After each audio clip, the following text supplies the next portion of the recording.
நீ ஆம்பளை இருந்தா என்ன பண்ணிருக்கணும்? எலெக்ஷனுக்கு முன்னாடி நீ சிலிண்டர் விலையை ஏற்றி இருக்கணும். நியாயமா உண்மையில உனக்கு உன் மேல அந்த அளவுக்கு நம்பிக்கை இருந்துச்சு. நாம என்ன பண்ணாலும் மக்கள் நல்லதுக்காகத்தான் பண்ணுவோம் அப்படின்னு மக்கள் நம்மளை நல்லா புரிஞ்சு வச்சிருக்காங்க. நீ நடத்திருந்தியன்னா, உண்மையான ஆம்பளையா இருந்தியன்னா, உண்மையிலே 56 இன்ச்சு தான் உனக்கு இருக்குதுன்னா நீ என்ன பண்ணிருக்கணும்? சிலிண்டர் விலைய 1000 ரூபாய ஓட்டு போறது ஒரு நாளைக்கு முன்னாடி நீ ஏத்தி இருக்கணும். அப்படி விட்டு இருந்தியன்னா நெஞ்ச வரைச்சுக்கிட்டு சொல்லி இருக்கலாம். இப்படி பொட்டத்தனமா பண்ணிட்டீங்களே, அதாவது பேக்டோர் வழியா பண்ணிட்டீங்களே சார் அப்படின்னு சொல்லி பயங்கரமா எல்லாரும் புலம்பிட்டு இருக்காங்க. அவர் தான் அந்த வேலையை பார்த்தாருன்னா, கூட இருக்கிறாங்கல்ல இந்த ஹோட்டல்காரங்க, டீ கடைக்காரங்க, அப்புறம் இன்னும் சில பல வியாபாரம் பண்றவங்க, சோத்து வியாபாரம் பண்றவங்க, இவங்க அத்தனை பேர் ஐயாவை விட பெரிய திருடங்களா இருக்காங்க சார். ஒரு தப்புக்கு ஒரு தண்டனை தானே சார், 2 தண்டனை சார், அதுவும் நமக்கே திரும்ப திரும்ப கொடுக்குறாங்க. இப்ப இந்த விலை ஏத்துறதுனால நாங்க மறுபடியும் ப்ராடக்ட் விலை ஏத்துறோம்னாங்கல்ல, பிராடு பயலுக ஏற்கனவே சிலிண்டர் தட்டுப்பாடுல எக்கச்சக்கமா ஏத்திட்டாங்க. அப்படி ஏத்துனத மறுபடியும் இது ஒரு சான்ஸ் கிடைச்சிட்டு நம்ம கண்ணுல நல்லா பூசிட்டு இன்னொரு முறை ஏத்த பாக்குறாங்க. எல்லாரும் சேர்ந்து நம்ம தலையில மிளகா அரைக்க தயாரா இருக்கிறாங்க. ஒரு பக்கம் எலெக்ஷன் எப்படா முடியும் அப்படின்னு சொல்லிட்டு ஐயா மோடி வெயிட் பண்ணிட்டு இருந்திருக்காரு. இன்னொரு பக்கம் எப்படா சிலிண்டர் விலையை இவங்க மறுபடியும் ஏத்துவாங்க அப்படின்னு சொல்லிட்டு இந்த பக்கம் வியாபாரம் பண்றவங்க எல்லாம் வெயிட் பண்ணிட்டு இருந்திருக்காங்க. இவங்க 2 பேருமே இதுக்கு தான் வெயிட் பண்ணிட்டு இருந்திருக்காங்க. இப்ப ஒரு பக்கம் முடிஞ்சிச்சு, எலெக்ஷன் முடிஞ்சு, இப்ப ரிசல்ட் வரப்போகுது. இதுக்கப்புறம் ஒரு இதுவும் புடுங்க முடியாது. அது கரெக்ட், அவங்களோட கால்குலேஷன் கரெக்ட். ஏன்னா இதுக்கப்புறம் வரப்போறவங்க எல்லாம் இழிச்சா வாங்க தானே, அதனால நம்ம இஷ்டத்துக்கு விலையை ஏற்றல. நல்லா தெரிஞ்சுங்க, அவங்க மேல தப்பே கிடையாது. அதான் இந்த முறை. ஆனா இப்படி ஒரே அடியா 1000 ரூபாய்க்கு தூக்குவாங்க அப்படின்னு சொல்லி யாருமே எதிர்பார்க்கல சார். 1000 ரூபாய்க்கு இந்த சிலிண்டர் விலை, யூஎஸ்ல ஆல்ரெடி பெட்ரோல் விலை காலி முடிஞ்சு. அவங்க இதுவரைக்கும் ஏத்தாதவங்க வரலாறு காணாத அளவுக்கு அவங்க விலை ஏத்திட்டாங்க. ஆனா இங்க இப்ப வணிக பயன்பாட்டுக்கு உள்ள சிலிண்டருக்கு ஒரே நாள்ல 1000 ரூபாய் அல்டிமேட்டா ஏற்றிருக்காங்க.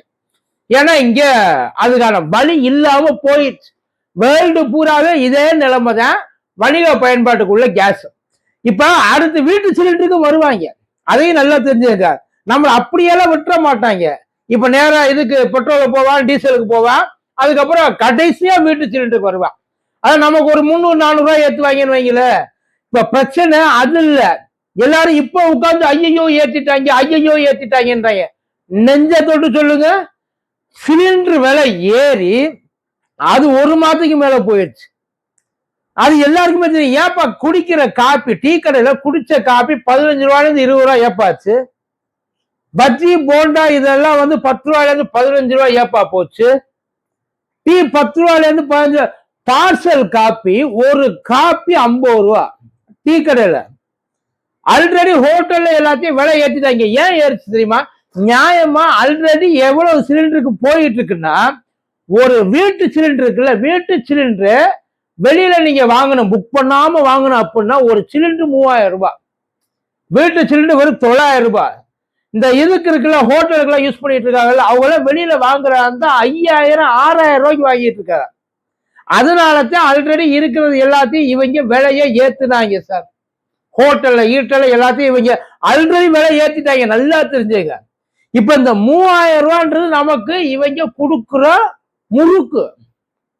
அத இப்ப விலை ஏத்திட்டாங்க, 1000 ரூபாய் விலை ஏத்திட்டாங்க ஒட்டு மொத்தமா. ஐயா அபிஷியல் இப்ப பதுக்கி இருந்து இவங்க விலை ஏத்துனது அதிகம்தான்.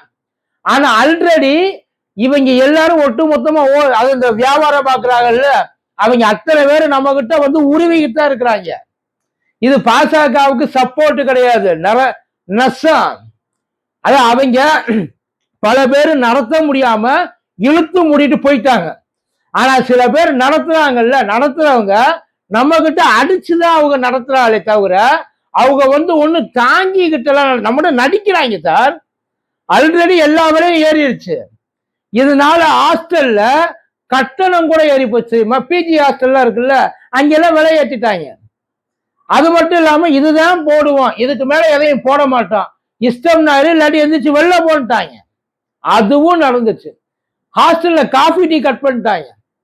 ஹோட்டலுக்கு போனா இப்போ ஒரு காஃபி, ஒண்ணுல ஒரு காஃபி ரொம்ப எல்லாம் வேண்டாம், வெளியில போயிட்டு சாதாரணமான ஒரு டீ கடையில குடிச்சிட்டு வாங்க, ஒரு காஃபி, ஒரு பஜ்ஜி இல்ல ஒரு வடை 35 ரூபா. பில்லு போட்டானா டாக்ஸோட சேர்த்து 42 ரூபா வரும். டீ கடையில பில்லு போட மாட்டேன். ஆனா இப்ப இவங்க இந்த 3000 ரூபாய்க்கு வந்து இப்ப பேசிட்டு 3300 ரூபாய்க்கு அவங்க ஆல்ரெடி 5000 ரூபாய் சிலிண்டருக்கு தான் நம்ம கிட்ட பில்லு போட்டுக்கிட்டு இருக்காங்க. இப்ப என்ன பண்ணிட்டாங்க, ஏத்துனதையே மறுபடியும் இன்னொரு முறை ஏத்துறாங்க.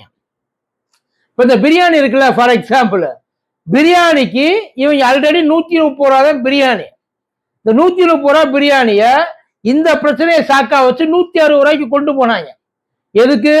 சிலிண்டர் கிடைக்கல, சிலிண்டர் டிமாண்டா இருக்கு, நாங்க 5000 ரூபாய் கொடுத்து வாங்குறோம், 6000 ரூபாய் கொடுத்து வாங்குறோம். சரி, இப்ப வந்து அபிஷியலா சிலிண்டர் 3000 ரூபாய் சொல்றாங்க. ஏற்கனவே 5000 ரூபாய் கொடுத்து வாங்குறதுக்கு தான் இவன் 160 ரூபாய் ஏத்துறான். இப்ப இன்னும் 1000 ரூபாய் ஏத்துறான்னு சொல்லி இந்த 160, 180, 200 கொண்டு போயிட்டாங்க. அதுல ஒரு பரோட்டாவுக்கு 10 ரூபா கூட கொண்டு போயிட்டாங்க. ஒரு பரோட்டாவுக்கு 10 ரூபா. ஆம்லேட்டுக்கெல்லாம் கூட, டீ கடைக்கெல்லாம் எல்லாத்துக்கும் கூட. இப்ப இதுல எவன் உண்மையில பெரும் கொள்ளக்காரன் யோசிச்சு பாருங்களேன். நம்ம கிட்ட எவன் உண்மையா சொல்றான்? நம்ம வாயில வைத்து நம்ம ஒட்டுமொத்தமா ஒரு பக்கமா கவனத்தை திருப்பிட்டான். ஐயா, அவன் பிராடு போயதான். எலெக்ஷனுக்கு முன்னாடி அவன் ஏற்றி இருக்கணும். ஆம்பளையா இருந்தா எலெக்ஷனுக்கு முன்னாடி ஏற்றி இருந்திருக்கணும். அதுதான் உண்மை. அவன் ஏத்தல. அவனுக்கு நல்லாவே தெரியும், ஒருவேளை இதை ஏத்தனோம்னா நம்ம கவர்மெண்ட் அடிவாங்க, ஒட்டு மொத்தமா இதை வச்சே எல்லா இடத்துலயும் நம்மளை அடிப்பாங்க, இந்தியா பூரா அடிப்பாங்க. அதனால நம்ம ஏன்னா இப்ப நம்ம அடுத்து மறந்துடுவோம்.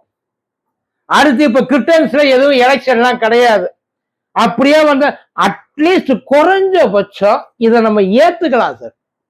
குறைஞ்சபட்சம் இப்ப பிரச்சனை நீ 1000 ரூபாய் விலை ஏத்துனது இல்லை, அது எந்த விதமான எந்த பிரச்சனையும் இல்லாம அந்த டிமாண்டுக்கு ஏற்ற சப்ளையை கொடுக்க முடியுமான்றதுதான். இதை நீ வாங்காத அப்படின்றதுக்காக நீ விலை ஏத்துறியா அப்படின்றது யாருக்கும் தெரிய மாட்டேங்குது. இப்ப எல்லாரும் அதாவது இதான் ஜாக்குன்னு எல்லா இடத்துலயும் உட்கார்ந்து ஏற்றிட்டு இருக்காங்க. வெறும் வணிக பயன்பாடு. கூடிய சீக்கிரம் இது எல்லார் வீட்டுக்குள்ளேயும் வரும். நினைச்சு பாருங்க, வீட்டு சிலிண்டருக்கு 500 ரூபாய் ஏத்தலாம்னா அன்னைக்கு தான் வெடிக்கும். ஏன்னா அது நேரடியா நம்மளை பாதிக்கும். அது ஏத்த மாட்டான்னு நினைச்சிட்டு இருக்கீங்களா? அசால்ட்டா ஏத்துவாங்க, கொஞ்சம் கூட யோசிக்காம ஏத்துவாங்க. வரும் உடனே எல்லா அறிவிப்பையும் விட்டா அதுக்கப்புறம் திடீர்னு எல்லாரும் போய் சேர்ந்துட்டீங்கன்னா என்ன பண்றது? ஆனா இத்தனை நாள் என்ன சொல்லியிருந்தாங்க, தடுக்கிற. இப்ப பிரச்சனை வணிக பயன்பாட்டுக்குள்ள சிலிண்டர் வேற. இப்ப இந்த ஆட்டோ கேஸ் எல்லாம் இருக்குல்ல, ஆட்டோ ஓடுறது, ஷேர் ஆட்டோ ஓடுறது, இல்ல சில பல வியாபாரங்கள் கமர்ஷியலா பர்பஸ் பண்றாங்கல்ல, வெல்டிங் கம்பெனிகள், பெரிய பெரிய தொழிற்சாலைகள், இது எல்லாமே பாதிக்கப்படும்.